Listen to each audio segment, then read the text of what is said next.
The water is bubbling under the fishing boat as if something is coming up out of the water. It gets closer and closer.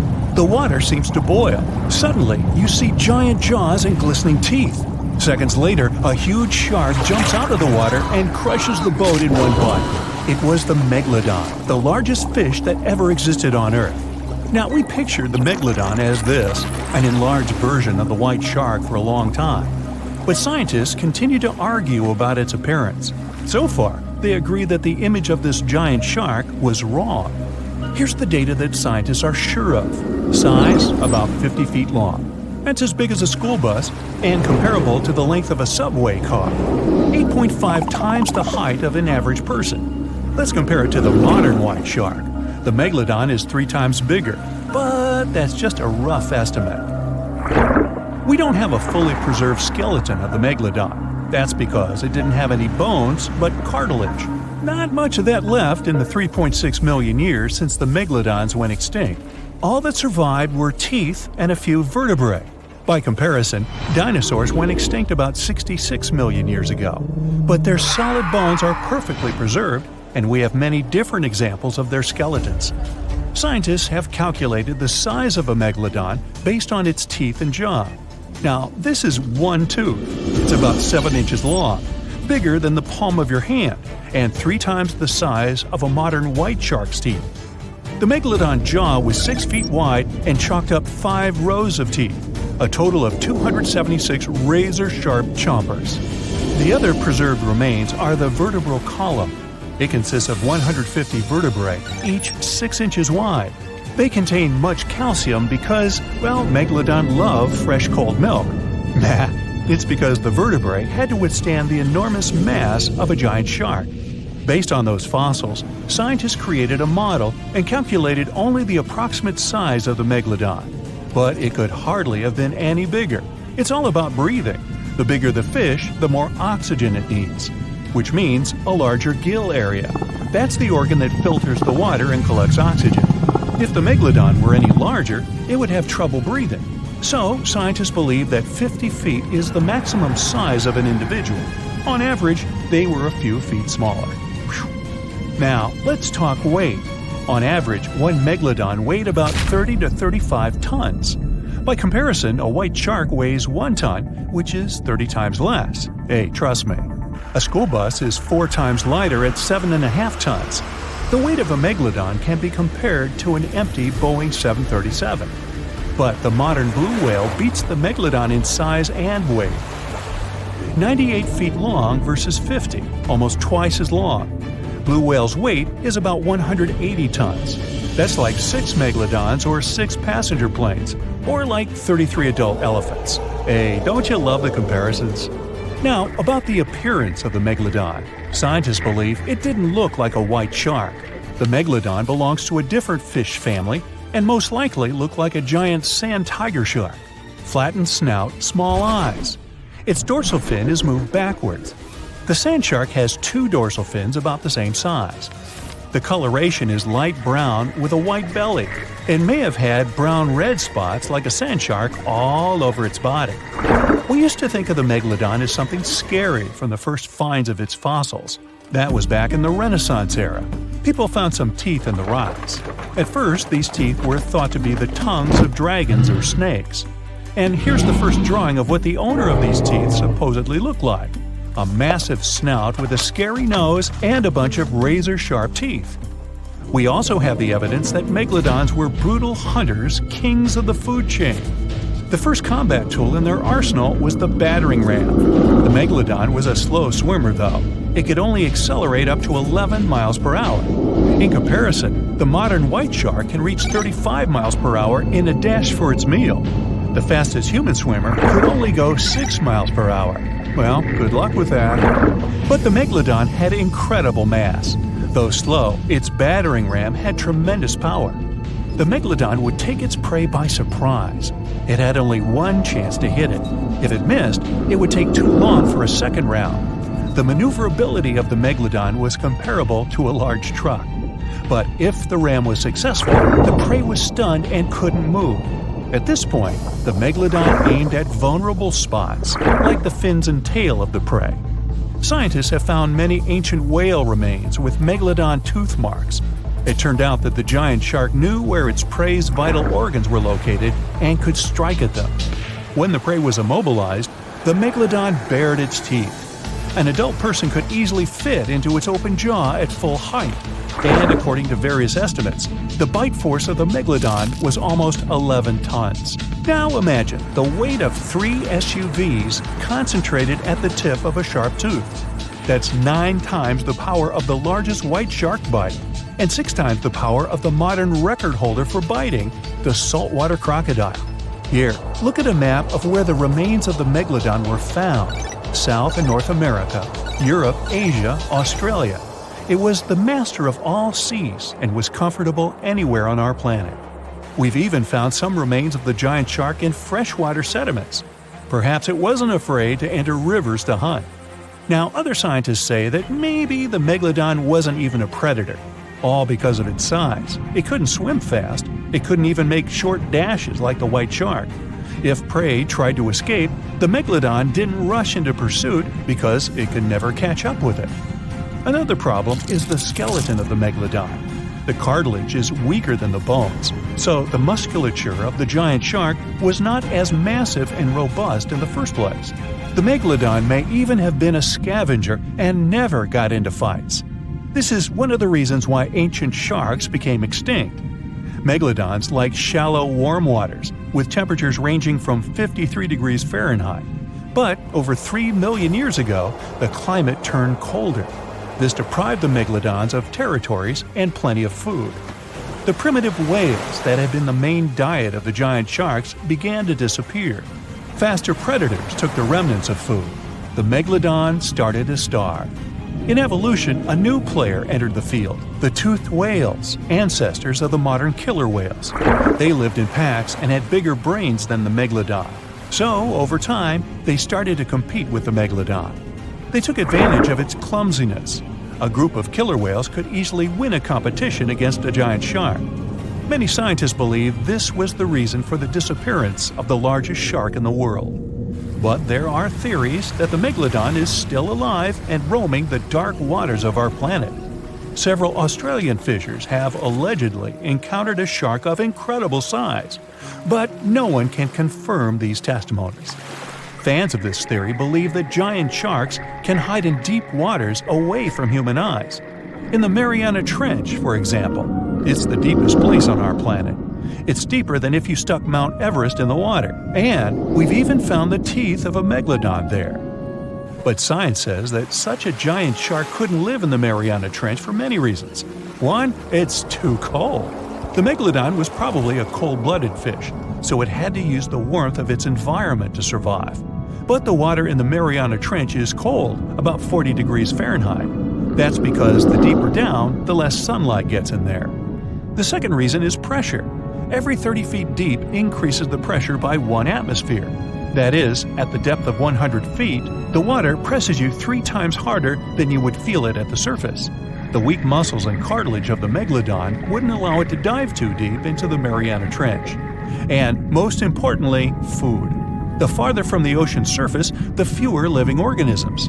Megalodons used to eat primitive whales, ranging from 10 to 20 feet. Small fish only inhabit the Mariana Trench. A megalodon would never be able to catch one. And, judging by its size, all the megalodon did was eat and then look for food again. Compare its weight to that of a human. The average human should get about 2,000 calories a day with an average weight of about 180 pounds. The megalodon weighed 470 times that and needed many more calories. So, even all the fish inhabiting the Mariana Trench could hardly feed a megalodon for even a few days. So, all these theories, of course, are not true. But still, it's just smart to be careful out there. Know what I mean? It was the largest fish our Earth had ever seen, and its bite was strong enough to crush a car. The largest of its teeth found was the length of a remote control. It consumed about 2,500 pounds of food a day. That's like 3,300 cans of tuna for you. The earliest megalodon fossils are from about 20 million years ago, but you won't see its skeleton And that's because the mighty Meg had no bones. A skeleton made from bones gives most animals their body shape and strength. Sharks, though, come from the same subclass as rays, skates, and sawfish and have cartilage instead of bones. Cartilage is a tissue that is softer and more flexible than bones, but it's still tough enough to shape the body and protect the internal organs. Some areas are more flexible, since cartilage is weaker, and some, like the shark's head, are much tougher thanks to calcified cartilage. Their snouts, though, are made of really soft and flexible cartilage to work like a bumper in case of a collision with some dangers. Who knows if they'd be able to do all this with a heavy skeleton? Plus, cartilage makes their jaws more flexible, and they can open their mouths much wider than they would with a jaw made of bone. Our hero, Meg, was no exception, and it had the strongest bite of all living creatures, which was also made possible by a skeleton made of cartilage. Sharks take full advantage of their cartilage. It helps them swim and turn fast while hunting. One drawback of this type of skeleton is that it was really tricky for scientists to establish the shape and size of Meg. Normally, they would do it using fossilized bone skeletons or their parts. With Meg, they had to guess based on the teeth they found and comparisons with living relatives. A more recent 3D computer model was based partially on scans of a preserved spine discovered in the 1860s. The model showed that Meg was bigger, faster, and even hungrier than scientists had previously thought. Looks like an average Megalodon was 52 feet long. That's slightly bigger than the height of the Hollywood sign and weighed 10 times as heavy as an elephant. There were also much bigger creatures. Scientists still aren't sure how the Megalodon got this size. The fact that there were bigger and smaller Megs probably has to do with a little something called Bergmann's rule. It says that the temperature of the surrounding environment affects the animal's body size because they either need to conserve or shed heat. The Megalodons that reached cooler waters probably needed more body weight to make sure they survived in low temperatures.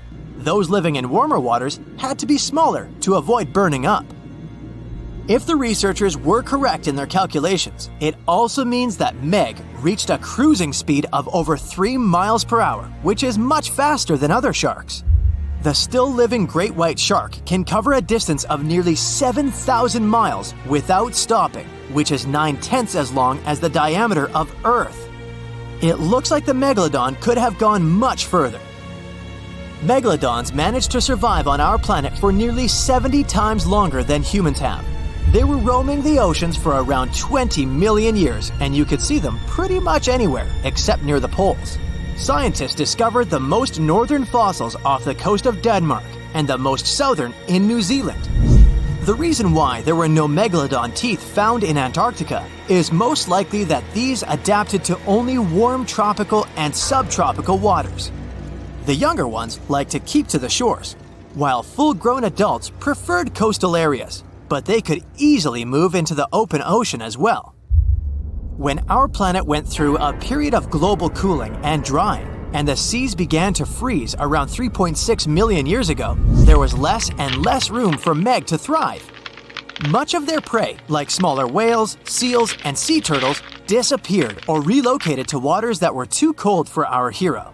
And at the same time, the number of its natural competitors, like smaller predatory sharks, like the great white shark, and whales, increased. This shifting food chain dynamics could have been even more dangerous for the Meg than the cold ocean water. You're used to seeing them on the big screen as heartless monsters, but these huge sharks were actually loving and caring family guys. Scientists discovered several Megalodon nursery areas in Florida, Maryland, Panama, and off the coast of Spain. It looks like they gave birth to their young in shallow water environments. Then, little Megs would stay there with adults protecting and raising them until they were ready to fight off predators. The mighty Meg had 276 teeth in 5 rows in its mouth. Similar to other sharks, it was fast in replacing its worn-out or lost teeth. With 4 or 5 rows of teeth in its mouth, it basically acted like a conveyor belt, able to grow back damaged or missing teeth. This means that an adult megalodon probably would have grown several thousand teeth throughout its lifetime. Although the great white shark is often mentioned as Meg's closest relative, they'd hardly be distant cousins. The ancestors of today's great white existed at the same time as the Meg, but they weren't best friends and even rivaled each other. The great white shark wouldn't win in a head-to-head fight with a Meg, but it was a better hunter using its smaller size and agility to snap up the giant's prey quickly. This only left the bigger fish and whales for the Meg, but its food supplies began to run out as the whales swam to the cooler new seas. Rather than a great white, the Megalodon is more like a modern bull shark. It had a short snout, a flat lower jaw, and huge pectoral fins to support its massive weight and size. We also speak of Meg as an extinct giant, but can we be 100% sure it isn't hiding somewhere as we speak? After all, we've only explored 5% of our oceans altogether. The Mariana Trench is the deepest oceanic trench on Earth, and you could dip the whole of Mount Everest in its deepest part, and over a mile of it would still be above the surface. If a megalodon or two needed a place to hide, that would be the perfect spot. It wouldn't be the coziest place to live, though, with its cold water and total darkness. Plus, the pressure there is 1,000 times stronger than at sea level. So, if a Meg really were hiding down there, it would have serious issues with its teeth, because calcium would dissolve under that pressure. To survive here, it would also need to learn to navigate in complete darkness. That means it would have either become bioluminescent or evolve to grow massive eyes like the giant squid. If the Meg were still around and true to its dietary choices, it would have to eat smaller fish, and that would be a problem for us humans. Especially those of us who love fish, that is. And the ocean isn't cooling down these days. The Megalodon would love its temperature and would thrive and reproduce faster than ever. Those giants would create some massive problems for cargo ships and cruising vessels. In case you're now scared at the thought of meeting a Megalodon, relax. Most scientists don't think it's possible because of our hero's size. Most foods that megalodons like to eat live in shallow ocean areas and not in the deep, deep sea.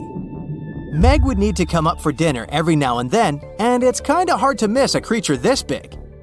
They're both giant prehistoric creatures to us, but the megalodons and the dinosaurs never actually coexisted. The dinosaurs probably died out about 66 million years ago.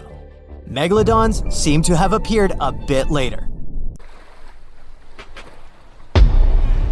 Many terrifying animals live deep beyond the waves, like this vampire squid living 3,000 feet below the surface in almost complete darkness. This animal has a cloak, like a vampire's. That's why it's called the vampire squid. Deep down at the bottom, it can't use ink to defend itself.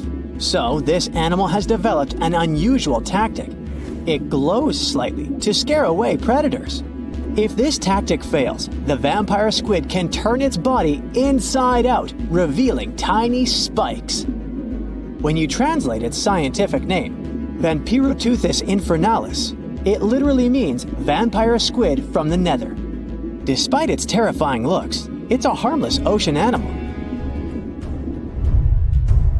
This previous creature was not from space, but this object definitely is.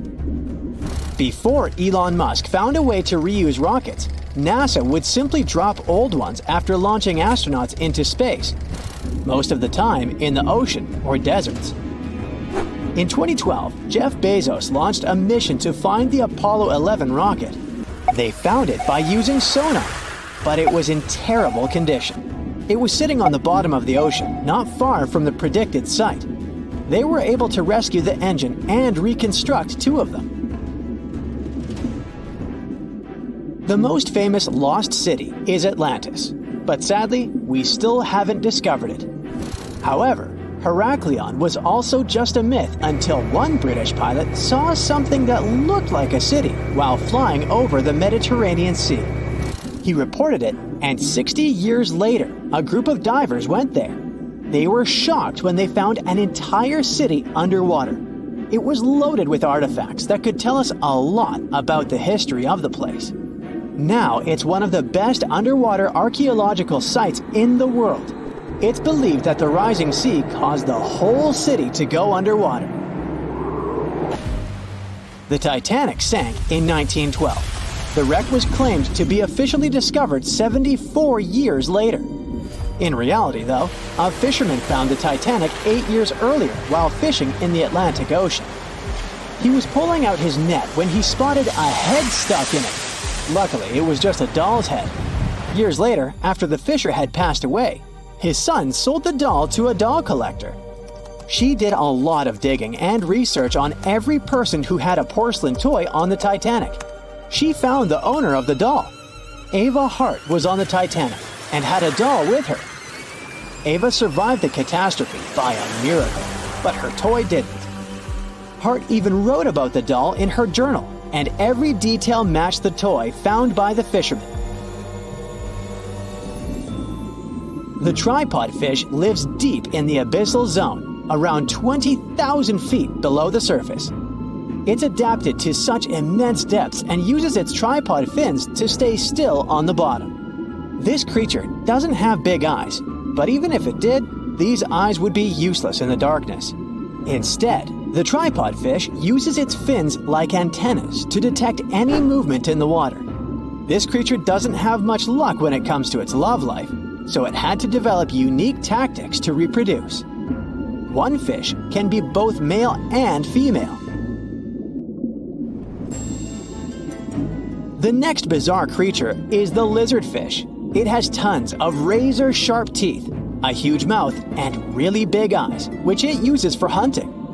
All this makes the animal look freaky. The lizardfish lives at depths of around 11,000 feet in the midnight zone, where there is zero light. This freak of nature basically eats everything it can fit inside its mouth, from small fish to other lizardfish. On the other hand, when they see other reptile fish, they probably fall in love instead, because finding mates at those depths is not an easy task. Like the tripod fish, the lizardfish can be both male and female at the same time. When you think of a river, you usually picture it on land. Still, nature is quite unpredictable, and it created a river flowing under the ocean in California. It's running at a depth of around 2 miles. This river has everything that an ordinary river has: sunken logs, trees, and rocks. And despite its uniqueness, it's not the only one in the world. There are also others in the Amazon and Greenland. A terrifying creature was discovered near Angola's coast by a remote operating vehicle. It looks like it doesn't have a head or a body. It was sitting at a depth of around 4,350 feet below the surface. After doing research, scientists concluded it wasn't anything from a sci-fi movie. It was just a cluster of siphonophores stuck together. In 2015, some random guy was diving in Caesarea, and something shiny caught his eye. He reached out, grabbed it, and realized it was a gold coin. After that, he examined the bottom and found out that there were many more. He reported the incident to the local authorities, and they concluded that he had found Arabic treasure. The coins were made of solid 24-karat gold and were a few thousand years old, but due to the perfect salinity and temperature, they looked brand new. The coins belonged to a ship carrying cargo. It was caught up in a storm and unfortunately sank. One of the weirdest things ever discovered was found in the Baltic Sea. It's an anomaly that looks as if it was created by a different civilization. It was discovered by Swedish researchers, and they basically had no idea what it was. They had to ask tons of other scientists for their opinions. When you look at this formation from above, it's 200 feet long and looks exactly like a fallen spaceship. It's hard to believe that it's a natural formation, but spoiler alert, it's totally made by nature because the Baltic Sea has gone through many erosions throughout history. Most likely, the bizarre formation is the result of these processes. A group of divers in Madagascar were shocked when they found this 7-foot monstrosity of a knife on the seafloor. The speculation started immediately, and many said that the knife was from some giants that had fought megalodons and lived on Earth thousands and thousands of years ago. That could make a nice story, but the knife is most likely a movie prop that was lost at sea. One of the ocean's most bizarre animals is the frilled shark. It's believed that this fish is the reason for all those sea serpent stories that sea explorers of the past wrote about. These animals live pretty deep in the ocean, but sometimes they can be seen in shallow waters. It's super rare, but possible. The frilled shark has a big mouth sporting around 300 teeth. It also has a long body that looks like a lizard's, and it is truly a unique species of shark. Its prey can be half of its size because this shark's stomach is like that of a snake, and it can swallow huge fish or crustaceans. Spotting a few worms in your garden is no big deal, but after seeing a 26-foot long one in the ocean, you will make your wetsuit a little wetter. This worm is super rare, and it's completely harmless to humans. It's actually not a giant worm. It's a cluster of zooids that are stuck together in a worm-shaped formation. They usually only eat plankton, bacteria, and other tiny things that can be found in the ocean.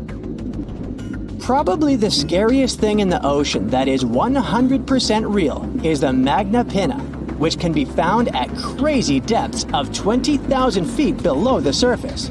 This monster looks like an underwater Slender Man, but it's just a squid with really long tentacles that can reach a terrifying size of 8 feet. This guy has only been seen a few times, and basically, we don't know much about this creature so far. The Meg, aka Megalodon, roamed the oceans long after dinosaurs were wiped out by the Great Meteorite. It was one of the largest and most dangerous hunters that have ever lived on Earth, as well as the biggest shark. But then, about 3.6 million years ago, the last of its kind disappeared from our planet, leaving only huge teeth for modern archaeologists to keep finding. There are a few theories about why it could have happened, but scientists might have found the true reason. The Megalodon, which means big tooth, was the largest shark ever to exist. It reportedly lived around 20 to 3.6 million years ago and was truly enormous.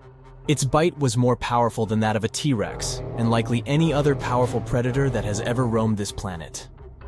It's probably not surprising since this marine creature had extremely strong jaws that could span from 9 to 10 feet wide. That's enough to swallow 2 grown-up people side by side. The jaws were also lined with 276 teeth, and they reached 7 inches in length. That's as long as a small hedgehog. Once these teeth got worn down, the shark got rid of them and grew new ones. Such large sedated teeth helped the Meg to eat meat easily. The shark itself could grow up to 59 feet long. That's twice the length of a London double-decker bus. The animal was also pretty heavy. While a fully grown T-Rex weighed about 8 tons, the weight of a large Megalodon could be more than 30 tons. With no competitors, the enormous shark was the real king of the oceans. It hunted other sharks, large fish, and even whales. Then why did such a magnificent creature disappear from the face of the Earth? The previous theories mentioned the great white shark. The Megalodon is usually described as some gigantic version of this marine animal. And this is a common mistake made because most people think these creatures were related. But in reality, the Meg looked more like a modern bull shark. Its snout was snout, its lower jaw was rather flat, and long and massive pectoral fins supported the animal's weight. But what's more important, the ancestors of today's great whites existed at the same time as the Megalodon. Now, with great size comes great clumsiness. And although the Meg was huge and powerful, it was also not as nimble as smaller and quicker great white sharks. Great whites could have rivaled a Megalodon for food, and were often more successful hunters thanks to their agility. They couldn't fight the Meg openly, but were fast enough to steal its food. So according to this theory, the only food left for the Megalodon were whales and equally big marine animals. Grown-up Megs could easily catch such beasts, but their offspring were much smaller and more vulnerable than their parents. Could smaller sharks have used this to their advantage? Maybe while megasharks were still little, they became a meal for great whites, as well as bull and tiger sharks. Even at those times, a great white shark could reach the length of 20 feet, while a megalodon kid was definitely smaller. But even if there had been no open confrontation between young megalodons and smaller grown-up sharks, meg kids wouldn't have been able to find food for themselves to grow to adulthood. The reason is the same. The population of other sharks was growing, and they were rivaling each other and the meg for convenient food. The more great whites and other sharks appeared in the oceans, the less food remained for young monster sharks. Eventually, they probably starved. But it's just one of the theories that try to explain why the meg went extinct, and here's another one. A new study has shown that the meg was most likely a warm-blooded predator able to regulate its body temperature, and that might have been the reason why this species disappeared with time. Scientists analyzed isotopes of the tooth enamel of the megalodon and concluded that the animal could easily maintain a body temperature that was around 13 degrees F warmer than the temperature of the surrounding water. Such a temperature difference is much greater than what other sharks living at the same time as the meg had, and it's large enough for the ancient predator to be classified as warm-blooded. These days, most fish are cold-blooded. Their body temperature is the same as the surrounding water, but some sharks, like mackerel sharks, keep the temperature of all parts of their bodies a bit warmer than the surrounding water. But it doesn't make them completely warm-blooded because they simply store heat generated by their muscles. And in mammals, body temperature is regulated by a special region of the brain called the hypothalamus. Anyway, the meg's warmer body allowed the animal to move faster, deal with cold water better, and spread out all over the world. But eventually, it might have led to a disaster. The megalodon lived during the Pliocene epoch, pronunciation. It began approximately 5.3 million years ago and finished 2.5 million years ago. During that period, global cooling occurred. It also caused the changes in sea level, which the megalodon probably didn't survive. The main problem for the predator was to maintain an energy level allowing its body temperature to remain elevated. But to do it, the animal had to eat a lot, and I mean it. But it was a challenging task in a time of changing marine ecosystems and while competing with newcomers, such as the great white shark. If this theory is true, then the amount of energy the meg had to use to remain warm could have contributed to its extinction. This new information is very important to us. It shows that many marine predators in modern oceans might be experiencing the effects of ongoing climate change too. By the way, have you heard that there have been several cases when people were sure they had seen the meg? Or at least some similar extremely large monsters. And these sightings happened relatively recently.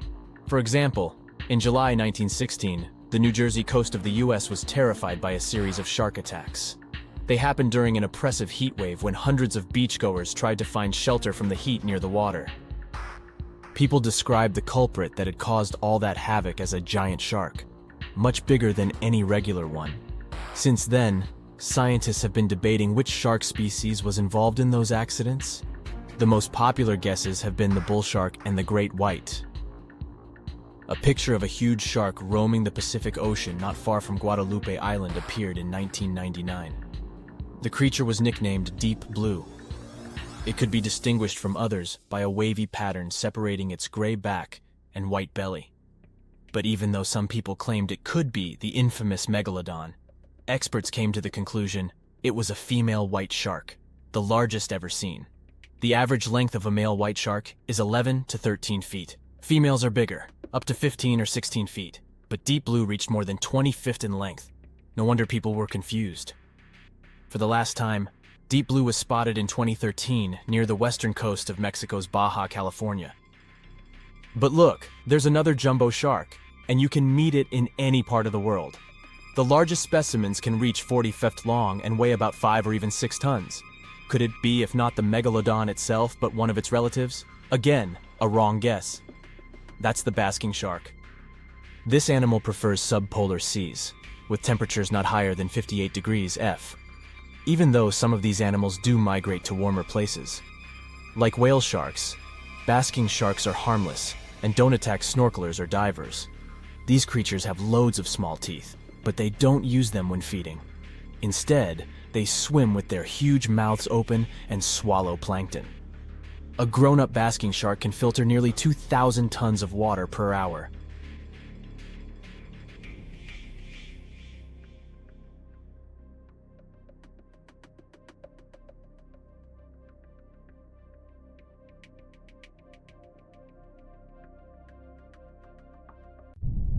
was one of the biggest creatures ever to roam the earth.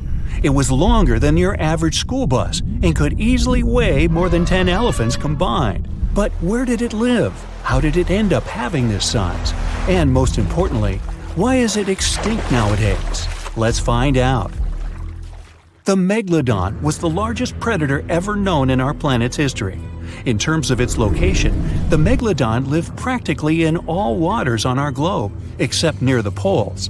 The reason why there were no Megalodon teeth found in Antarctica is probably that the gigantic creature adapted to only warm, tropical, and subtropical waters. The younger ones liked to keep to the shores, while full-grown adults preferred coastal areas, but they could easily move into the open ocean as well. How do we know the Megalodon was so widely spread? We can only presume, based on the fact that they discovered the most northern fossils off the coast of Denmark and the most southern in New Zealand. The discussion of how the Megalodon got this size is still open in the scientific community.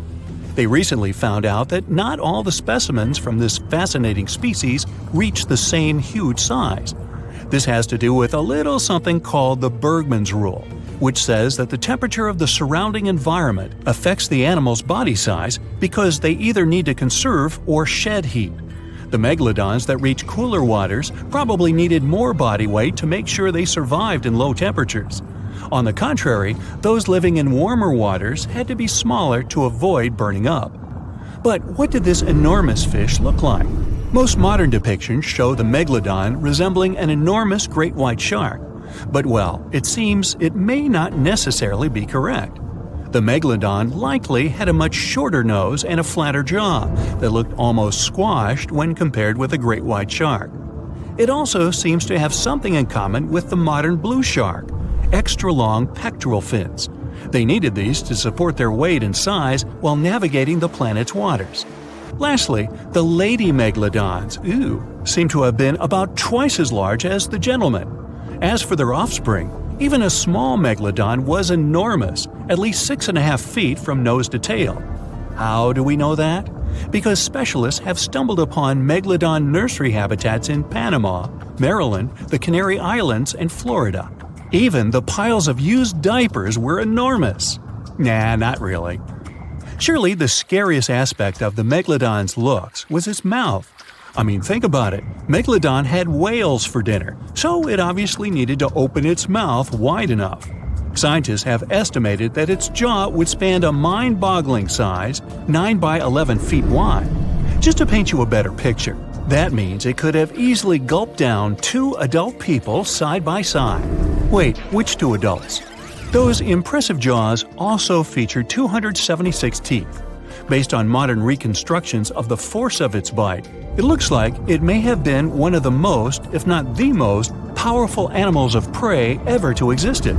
For comparison, humans can have a bite force of around 1,300 newtons. Today, great white sharks have been estimated to be able to bite down with a force of over 18,000 newtons. The megalodon tops all the records, with an estimated power of bite up to 10 times greater than that. It could basically crush a car with very little effort. Its teeth were also pretty amazing. Similar to sharks, the megalodon was fast in replacing its broken or worn teeth. With 4 or 5 rows of teeth in its mouth, it basically acted like a conveyor belt, growing back damaged or missing teeth within about 48 hours. This means that an adult megalodon probably would have grown several thousand teeth throughout its lifetime. It was nice of them to do that, though, since it's probably one of the reasons why megalodon teeth are so common in fossil records, and we're able to study them properly. To maintain its impressive physique, the megalodon had to eat somewhere around 2,500 pounds of food per day. Can't wrap your head around that? Well, it was the equivalent of 1.25 cows per day to survive. It's like if you had to eat 3,300 cans of tuna every day. I've used the word megalodon a lot, but have I mentioned where it comes from? When translated from Greek, it means giant tooth. Ah, those clever Greeks. However, this giant shark's full scientific name is a bit more complicated: Cartilage megalodon. But are these gigantic predators actually extinct? We tend to believe so, but let's be honest for a second.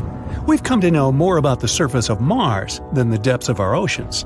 Like, we've only explored 15% of our oceans altogether. Who knows what may be lying out there in the deep? Maybe some ancient predators?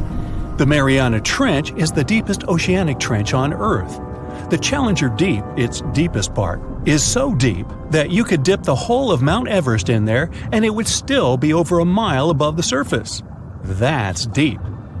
If a Megalodon or two ever needed a place to crash, that would be a discreet enough location. However, the Mariana Trench is not a particularly comfy place to be in. Because it's cold and steeped in total darkness and all. The temperatures here are around 36 degrees Fahrenheit all year round. And to top it all off, the pressure is 1,000 times stronger than at sea level. So it's safe to assume that if any Megalodon is hiding in here, its teeth and bones might not be looking so good. Because of the intense pressure here in the Mariana Trench, proteins and calcium start to dissolve and disintegrate. That's why, for example, the Haddell snailfish, the deepest dwelling fish we've discovered, has evolved to feature flexible cartilage instead of bones. To survive here, the Megalodon would also need to learn to navigate in complete darkness. That means it would have to either become luminescent or evolve to grow massive eyes like the giant squid. While it may sound like an intriguing and good idea for a movie script, most scientists don't think it's possible. Why? Well, most of them say it's because of the Megalodon's size. Most foods that Megalodons like to eat live in shallow ocean areas and not in the deep, deep sea. Specialists believe that if these animals were actually still roaming our waters, there's no way we wouldn't know about it. They would need to come up for dinner every now and then, right? Their food is also the most likely cause of why the Megalodon is not alive anymore. While some specialists believe the Megalodon became extinct because of a drop in the ocean water temperature, most scientists suggested that the shifting food chain dynamics may have been more to blame. Why? Because at some point, there was less and less of its primary food source, baleen whales, and at the same time, the numbers of its natural competitors, like smaller predatory sharks like the great white shark and whales, increased. The Megalodon did live on this planet a lot more than we did, and way back when we didn't even exist yet. They were here for nearly 70 times longer than we, modern humans, have, inhabiting the oceans for around 20 million years. Homo sapiens appeared around 300,000 years ago. The Megalodon managed to survive for so long mostly because of its unbeatable size. I mean, they can make a meal out of almost everything in the sea at the time. We may think about both of them as prehistoric creatures, but the Megalodons and the dinosaurs never coexisted on Earth. The dinosaurs probably died out about 66 million years ago. Megalodons seem to have appeared a bit later. That's because the oldest Megalodon fossils we have yet discovered are from the Miocene epoch, which began 23 million years ago. So long, Meg. The giant shark that terrorized the oceans some 20 million years ago. For 13 million years, this 60-ton beast dominated the warm waters of our planet.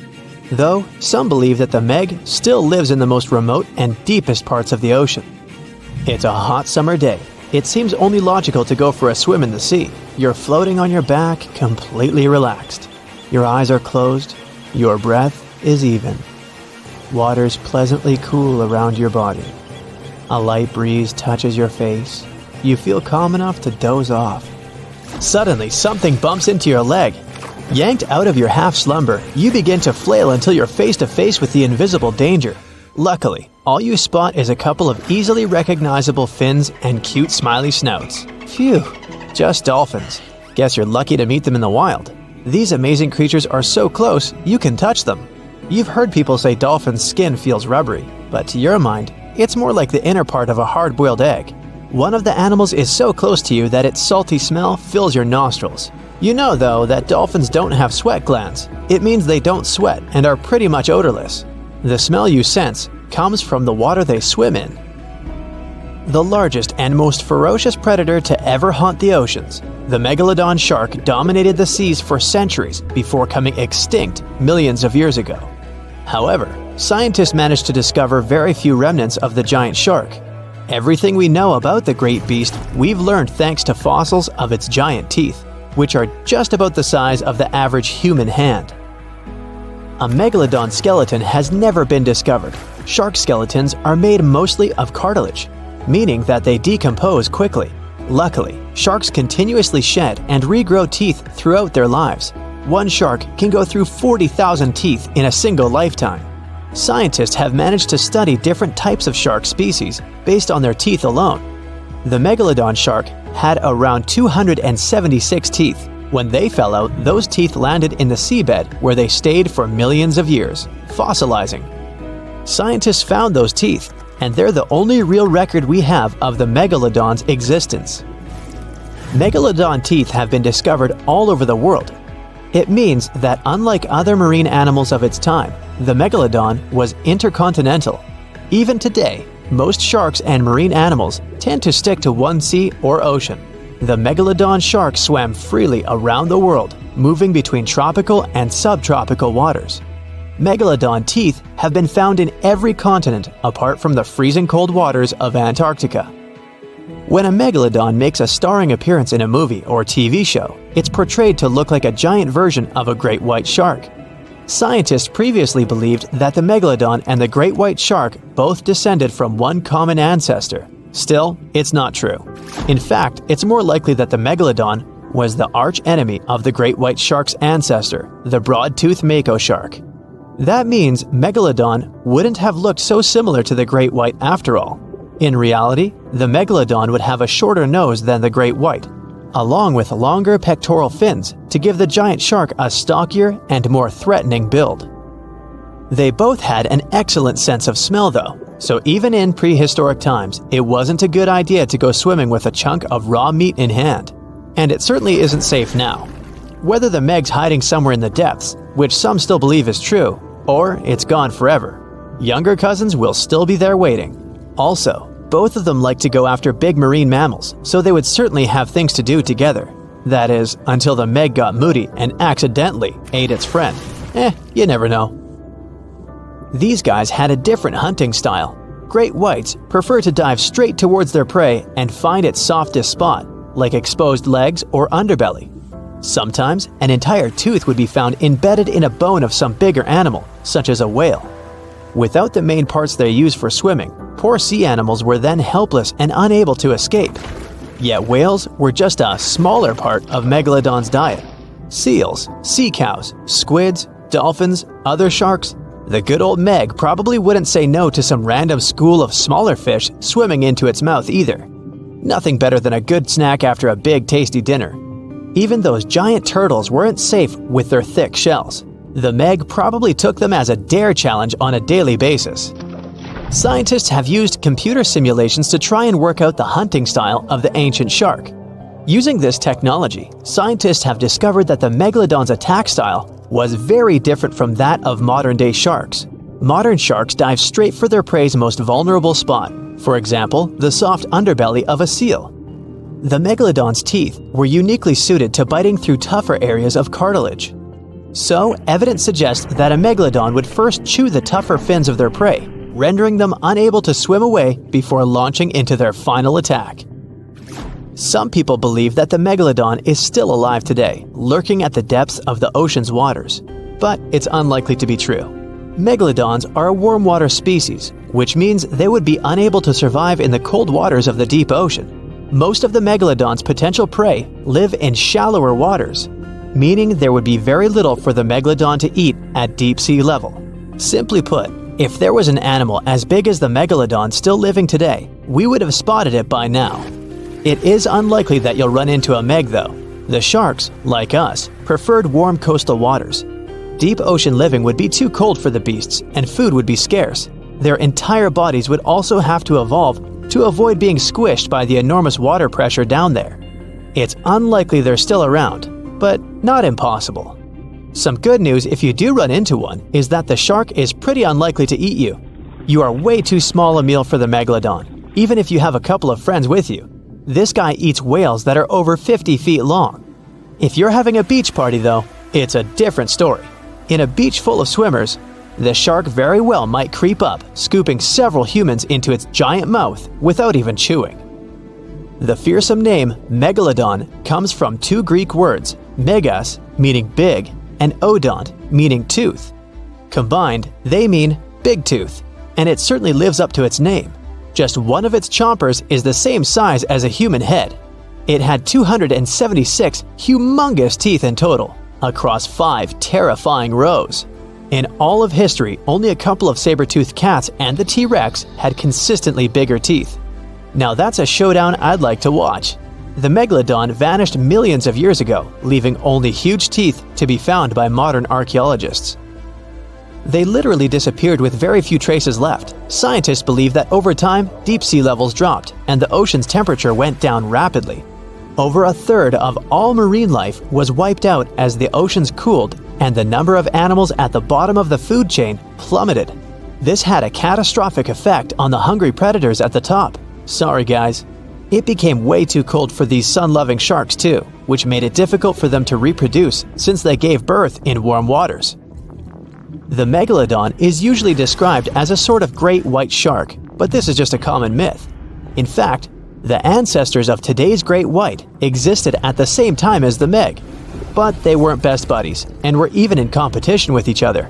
The great white shark was a better hunter using its smaller size and agility to snap up the Meg's prey quickly. They were also known to eat Meg pups, who were only half their size. This didn't exactly help the whole extinction thing. While a great white was no match for an adult Meg in a head-to-head fight, they sure weren't scared of stealing their food. This only left the bigger fish and whales for the Meg, but its food supplies began to run out as whales swam to the cooler new seas. The whales adapted to prefer the colder temperatures, leaving our friend the Meg behind. The Megalodons either starved or were frozen into extinction by the Ice Age. Rather than a great white, the Megalodon is more like a modern bull shark. It had a short snout, a flat lower jaw, and huge pectoral fins to support its massive weight and size. As scary as they are, these sharks were actually caring family guys. Several Megalodon nursery areas have been discovered in Florida, Maryland, and Panama. They gave birth to their young in shallow water environments. We know this from discovering loads of tiny Megalodon teeth found in these areas. I wonder if they had nannies too. South Caribbean Sea, July 21st, 2047. Well, it's finally happened. The research institution you work for got word of a massive shark spotted off the coast of Panama.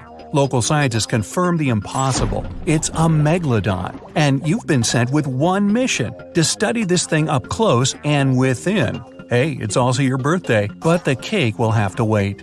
They've already got the specimen ready. With enough tranquilizer to take down 10 elephants, the Meg is immobile. But you're on a strict time limit. The sedation will wear off in a half an hour.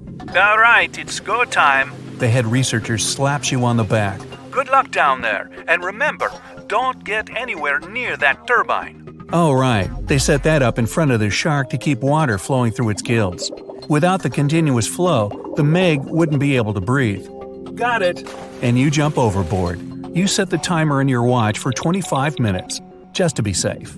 The shark isn't too far under the surface. 60 feet long, weighing probably 50 tons, it's the size of a train car. She's a big girl, all right. Males wouldn't get much bigger than 40 feet. You swim closer to her, remove one of your gloves, reach out and touch her. Her skin is like sandpaper, covered in tiny teeth-like scales. They curve toward her tail fin and reduce drag as she swims.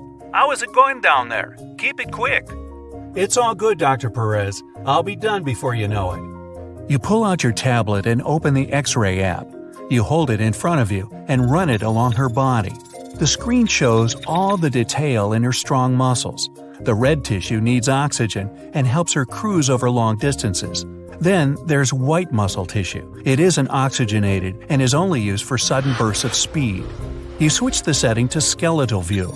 All the cartilage, the same flexible stuff your ears and nose are made of. It keeps the shark lightweight so she can zip through the water without expending too much precious energy.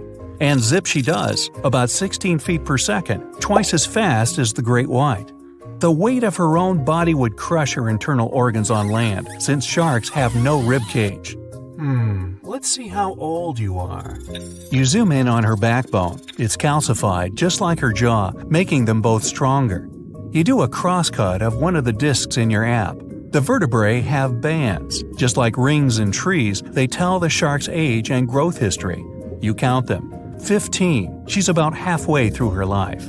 Her skull is made of a denser cartilage to protect the shark's Y-shaped brain.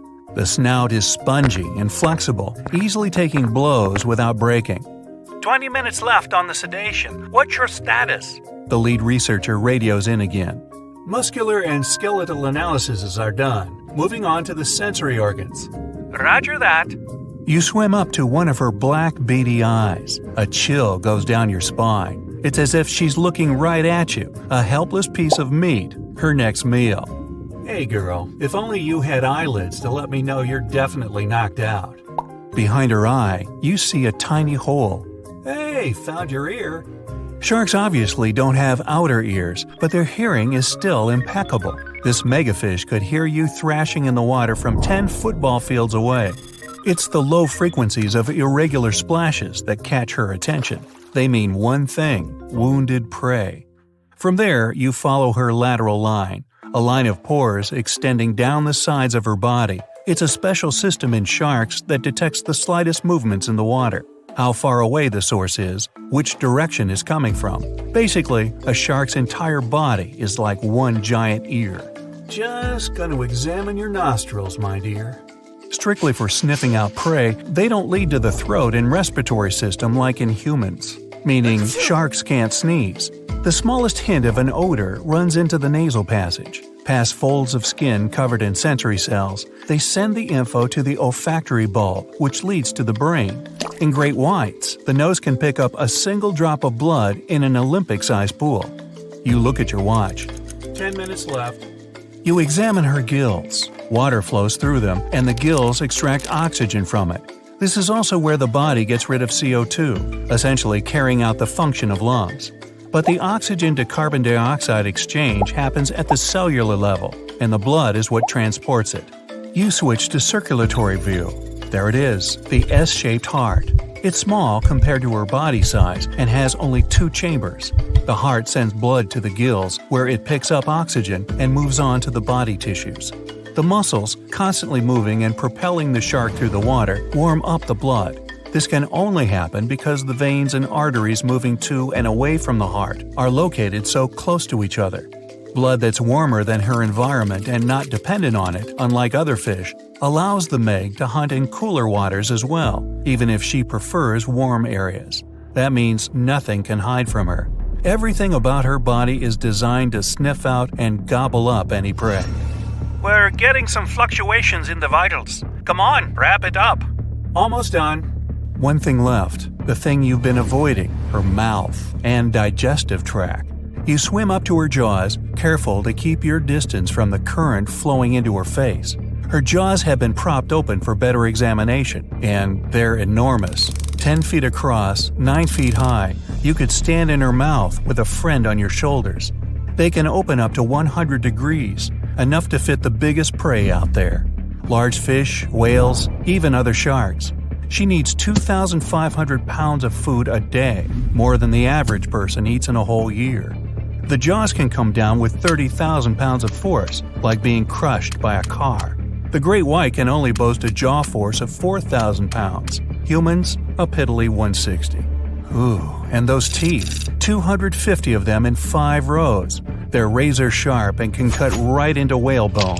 The teeth are slanted back towards the throat, so nothing can escape their grip. The biggest ones are the size of your hand. Fascinated, even hypnotized, you swim a little closer, just a couple more inches, when, whoosh, the turbine's current carries you straight into her mouth. The force of the water is pushing you against the back of her throat. Your X-ray scanner shows a mouth chock full of sensory cells. Lucky for our species, sharks don't really like the taste of human, but they only realize that after an initial taste test. That's why sharks bite people, not to eat them, just to sample what's on the menu. You pull out an apple-sized metal sphere and push it into her throat. The probe makes its way through the esophagus. A shark's food chute isn't a skinny tube like ours. It's wide and barely indistinguishable from the stomach. The stomach is U-shaped and full of extremely strong acids and enzymes. Those turn whatever the shark has swallowed whole, these animals don't chew their food, into a mushy liquid. From there, the soup moves into the intestines. They're relatively short for an animal this size, but evolution came up with a clever trick to increase the surface area. The inside of the intestine is shaped in a spiral. This is so she can absorb the nutrients from her meals. Meanwhile, on board, her vitals are coming to life. Perez tries to radio you, but a jumbled message barely gets through your earpiece. Hear me? Arcing up. What? Hello? Do you read me? You look at the timer. 5 minutes. You should be able to swim out against the current, hopefully. As the probe makes its way through her digestive tract, from within her mouth, you grab one more X-ray of her body cavity. You see the liver. It's massive, takes up 90% of the space in there, and accounts for 25% of her weight. It's full of oils and helps with buoyancy in the water. But then, you see something moving within her. It's a pup. Shark babies are ready to hunt on their own as soon as they're born. This Meg pup must be 7 feet long. But this means she's not the only one. Just then, the turbine shuts off. Your timer starts beeping. Hey, I still technically have 5 minutes. Wrong. The shark starts to move. You swim out of her mouth as fast as you can and with all your might head back to the boat. She's still a little groggy, but Miss Meggie can swim. She beelines toward you just as you break the surface. The team grabs your hand, pulls you on board, and the boat speeds away. At that moment, the Meg comes leaping out of the water. She follows you for a while, but loses interest soon enough. Whew, that was too close. Happy birthday to me. Hey, time for some cake. The Megalodon was the biggest shark to ever live. Not only that, it's one of the biggest fish and the largest predator in Earth's history. They've been known to reach lengths of up to a whopping 70 feet. That's over 3 times longer than the biggest great white shark on record. The females have also been found to be around twice the size of the males. The Megalodon could swallow a small car without it even touching its teeth, if cars had been around then. Its teeth could grow to over 7 inches long. It looks like we're going to need a bigger boat, and best make it steel-plated, as this shark can easily gnaw its way through ships. The underwater terror could bite a ship clean in half, with the highest bite force ever calculated for any animal, living or extinct. The force of its ferocious bite was up to 40,000 pounds. That's around 108,000 times the strength of a human's and 10 times the force of a modern crocodile's bite. Its chomp is so strong that it makes the T-Rex's bite look about as powerful as my granny's after she's taken her dentures out. In fact, the Meg was so big and powerful that it had no natural predators. It was the uncrowned king of the seas, swimming freely from ocean to ocean. This cosmopolitan creature was found all over the world, from America to Europe and Australia to Japan, assuming there were countries back then. Meg fossils have been found on every continent except Antarctica. Everybody skips Antarctica. Science tells us that the Megalodon went extinct over 3.6 million years ago.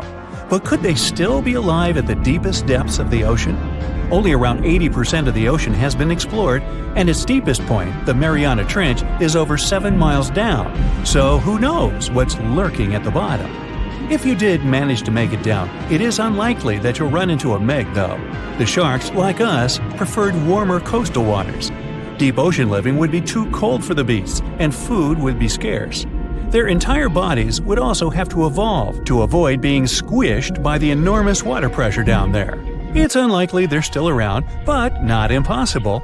Some good news, if you do run into one, is that the shark is pretty unlikely to eat you. You are way too small a meal for the Megalodon, even if you have a couple of friends with you. This guy eats whales that are over 50 feet long. If you're having a beach party, though, it's a different story. In a beach full of swimmers, the shark very well might creep up, scooping several humans into its giant mouth without even chewing. But wait, let's rewind. How does the shark take down a 50-foot whale? It first bites off its fins, making the whale unable to swim away. It then casually munches it down piece by piece. Because of their size, sharks had to consume over a ton of food every single day just to sustain themselves, like me. All that food made the Megalodon extremely heavy. They range from anywhere between 50 to over 100 tons. For context, that's around the same as 7 to 16 adult male African elephants. To fit all this food in, their jaws had to open pretty wide. A megalodon's jaw could span 9 by 11 feet wide. That's easily big enough to swallow 2 adult humans side by side. The fearsome name Megalodon comes from 2 Greek words, mega meaning big and odont meaning tooth. So combined, they mean what? Big tooth. And it certainly lives up to its name. Just one of its chompers is the same size as a human head. It had 276 humongous teeth in total across 5 terrifying rows. In all of history, only a couple of saber-toothed cats and the T-Rex had consistently bigger teeth. Now that's a showdown I'd like to watch. The Megalodon vanished millions of years ago, leaving only huge teeth to be found by modern archaeologists. They literally disappeared with very few traces left. Scientists believe that over time, sea levels dropped and the ocean temperatures went down rapidly. Over a third of all marine life was wiped out as the oceans cooled and a number of animals at the bottom of the food chain plummeted. This had a catastrophic effect on the hungry predators at the top. Sorry guys. It became way too cold for these sun-loving sharks too, which made it difficult for them to reproduce since they gave birth in warm waters. The Megalodon is usually described as a sort of giant great white shark, but this is just a common myth. In fact, the ancestors of today's great white existed at the same time as the Meg. But they weren't best buddies, and were even in competition with each other. The great white shark was a better hunter, using its smaller size and agility to snap up the Meg's prey quickly. They were also known to eat Meg pups, who were only half their size. This didn't help the whole extinction thing. Even infant megalodons were huge, coming in at just under 7 feet. While a great white was no match for an adult Meg in a head-to-head fight, they sure weren't scared of stealing their food. This only left the bigger fish and whales for the Meg, but its food supplies began to run out as the whales swam to the cooler new seas. The whales adapted to prefer the colder temperatures, leaving our friend the Meg behind. The megalodons either starved or were frozen into extinction by the Ice Age. Rather than a great white, the megalodon is more like a modern bull shark. It had a short snout, flat lower jaw, and huge pectoral fins to support its massive weight and size. As scary as they are, these sharks were actually caring family guys. Several megalodon nursery areas have been discovered in Florida, Maryland, and Panama. They gave birth to their young in shallow water environments. We know this from discovering loads of tiny megalodon teeth found in these areas. Gee, I wonder if they had nannies too. But how come there are so many megalodon teeth out there for us to analyze? Well, due to their messy, aggressive eating habits, sharks regularly lose their teeth. They lose a set of teeth every 1 to 2 weeks. That's 40,000 teeth in a lifetime. They must rake in a fortune from the tooth fairy. Because of this, their teeth were continuously raining down to the ocean floor. Luckily for us, they're also the hardest part of a shark's skeleton, which is why so many teeth have survived and become fossilized. It's fair to say that the first discoveries of the Meg's teeth confused people. Early discoverers thought the Meg's teeth were petrified tongues of ancient serpent creatures. They even used to call them tongue stones. It's also a common myth that the Megalodon was around at the same time as the dinosaurs, although this would have been pretty cool. The dinosaurs were wiped out around 66 million years ago, but the Megalodons came much later. The oldest Meg fossil is only around 23 million years old, but it's tricky to pinpoint the exact date. After all, calendars weren't invented yet. They became extinct way before humans even evolved. The earliest Homo sapiens, which is a fancy name for the first humans, emerged about 2.5 million years ago. But what if the Megalodon shark didn't go extinct? Whale populations have dropped drastically since these guys were last around, so there'd be way fewer whales for them to chomp down on. Whales have also gotten a lot smarter and learned new defensive moves, making them way harder to take down. It's estimated that they ate around 12 tons of food each day. If they were still around and eating that much, they'd be forced to eat smaller fish, and there'd be barely enough big fish for us humans to survive on. The naughty megalodons would also be able to track fishing boats and steal the fish that they worked hard to collect. It's safe to say we'd see a lot less fish in the aisles of your neighborhood supermarket. As our ocean temperatures are heating up again, the sharks would also thrive and reproduce faster than ever. There'd be more and more of these giant eating machines in the water, reducing our fish supply even more. It would also cause massive problems for cargo ships and cruising vessels. Imagine coming into contact with one of these bad boys while you're sunbathing on the deck. Even beachgoers would be hard hit. Megalodons give birth in shallow waters, so many of our favorite beaches would quickly become dangerous shark nursing grounds. Hey, where did that beach volleyball game go? They were playing just a moment ago. Now, at some earlier stages of research, scientists reconstructed the Megalodon looking like a bigger, just a little more dangerous, version of a great white shark. Movies then followed suit, added a couple of details on their own, and ta-da! We've got a marine giant that could grow up to 90 feet long. Well, hold on. Megalodons were usually between 50 and 55 feet, sometimes growing up to 60 feet. For comparison, a bowling lane is 60 feet long, a school bus is around 45 feet, and an average person is 5 feet 10 inches tall. So yeah, not bad Megalodon, but still not 90 feet. Its weight was around 50 to 60 tons, which is something like 10 adult elephants or even a Boeing 737. That's just their females though. The ladies were almost twice as big as the males. Another movie versus reality thing. The Megalodon had nothing to do with a great white shark. The closest they could be is cousins, because Megalodon, in fact, is the last descendant of a completely different lineage of sharks. Plus, its kind is around 3 times bigger than an average great white. It has a shorter nose and a much flatter jaw that almost looks like it's squashed. Also, Meg's pectoral fins are longer than those of the great white sharks. Ancient predators ate a lot, so they needed something to support their weight. They both had an excellent sense of smell, though, so even in prehistoric times, it wasn't a good idea to go swimming with a chunk of raw meat in hand. And it certainly isn't safe now. Whether the Meg's hiding somewhere in the depths, which some still believe is true, or it's gone forever, younger cousins will be there waiting. Also, both of them like to go after big marine mammals, so they would certainly have things to do together. That is, until the Meg got moody and accidentally ate its friend. You never know. These guys had a different hunting style. Great whites prefer to dive straight toward their prey and find the softest spots, like exposed legs or underbelly. Megalodon aimed for the fins and tail because of its almost 10-foot jaws and what's considered to be the strongest bite ever. Its teeth could pierce almost anything. Sometimes an entire tooth would be found embedded in the bone of some bigger animal, such as a whale. Without the main parts they use for swimming, poor sea animals were then helpless and unable to escape. Yet whales were just a smaller part of the Megalodon's diet. Seals, sea cows, squids, dolphins, other sharks, the good old Meg probably wouldn't say no to some random school of smaller fish swimming into its mouth either. Nothing better than a good snack after a big tasty dinner. Even those giant turtles weren't safe within their thick shells. The Meg probably took those as a dare challenge on a daily basis. Such a diverse diet, and in big amounts. Megalodon would eat about 2,500 pounds of food every day. No wonder it dominated the ocean. Almost 300 teeth in 5 rows, and we're talking about sharp chompers that could grow up to 7 inches long. Even its name stands for giant tooth.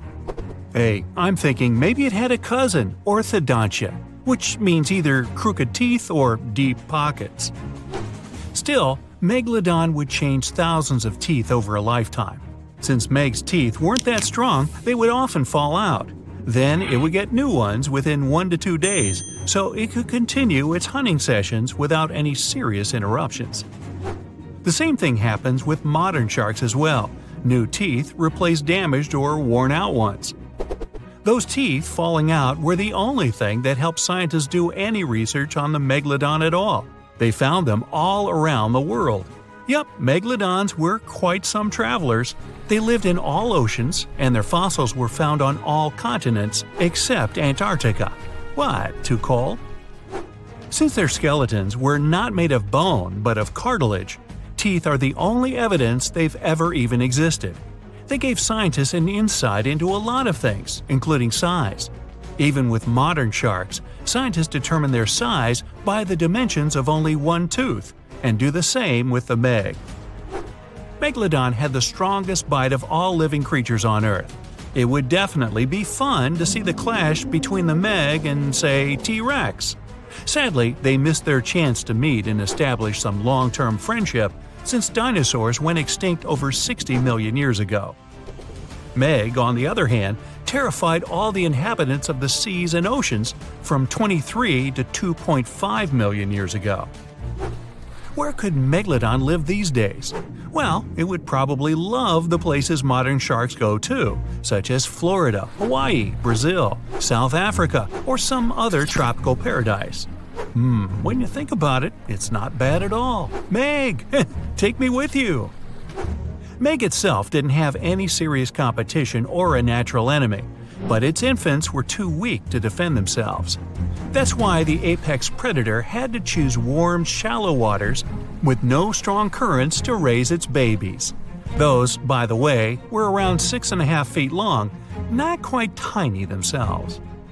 Scientists actually found some of their juveniles' teeth, so it seems like part of their nursery areas was the coast of Panama, and that's 10 million years old. Okay, time to meet with one of Megalodon's potential rivals, the mighty sperm whale. 45 to 60 feet long, the size sure makes it quite an adversary. Modern sperm whales don't have such big teeth, but their ancestors, which lived around 13 million years ago, were well packed. The largest tooth found was 5 inches wide and 14 inches long. That's something like the biggest soda bottle out there. That would make an interesting combat. Here, we're talking about this giant marine predator, but this is not the only intriguing ancient animal that wandered the oceans.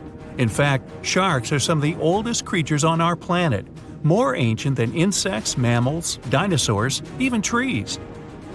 Mass extinction events wiped out most life on Earth. Giant asteroids fell on its surface, continents split up, and so many other things happened. But sharks were there, alive, persevering, apparently with no contact with the outside world, just chilling and doing their thing. The spiny shark was actually one of the first animals with a jaw. Not that it could do much with that jaw, since it was only around 12 inches long. Meg wouldn't even bother around this one, and it wasn't even a real shark, it just looked like one. If you ever wondered how a combination of eel and shark would look like, well, here it is. Eel shark preferred freshwater, was up to 3 feet long, and went extinct around 200 million years ago. Since dinosaurs appeared around 230 million years ago, the eel shark was probably there to give them warm welcome, prepare a buffet, but the dinosaurs had unfortunately mistaken it for dessert. Now, this predator would get some real screams on a nice sandy beach during a spring break if it was still alive, the Ginsu shark. It was nicknamed after Ginsu knives for a huge mouth of almost 500 razor-sharp teeth. One of this monster shark's hobbies was to go after big turtles. Okay, now seriously, what's with that shark turtle thing? Scissor-toothed sharks. Now we're talking. These guys lived around 300 million years ago and had some strangely shaped heads. The weirdest part were their jaws. This shark didn't shed old and worn-out teeth, but kept growing new ones at the back. Those in the front were then pushed forward, and with age, the shark got a really strange scissor-tooth look. Scientists are still unsure why it had to be like that. Hey, time to call in the orthodon.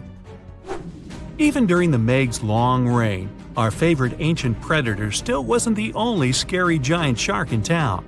For instance, I can't pronounce its name, so I'll just call it Mr. C. Unfortunately, not enough of its fossils were found to get more information, but some research says it had teeth more than 5 inches long. That also implies it could probably grow to be 20 feet long. Oh, and if it only left just a couple more teeth around, I guess the Meg wouldn't be the only movie star from those times. So close, C, so close.